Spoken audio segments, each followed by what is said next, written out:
সব সময় শুধু আমার ওই নিচে জ্বালা, চা করো এই করো, আর আমার দিক কেউ ভাবে না। দুর্গা পূজা সব পিটাইন দিচ্ছে, দুর্গা পূজার পরে মনে হচ্ছে আমি লিখবো সব। বাবা আজকে মা তো রাগ করে আছে কেন বাবা?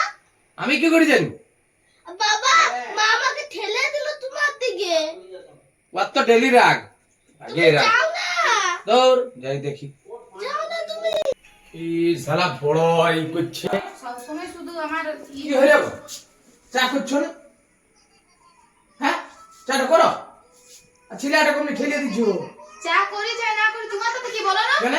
সবাইকে তো বাজার হয়ে গেল, আমার এখন হইলো। হ্যাঁ আমার এখন আরে বাবারি। আমার এখন হইলো বাজার, দুর্গা পূজার বাজার তো আমার সব হবে। আমার দুর্গা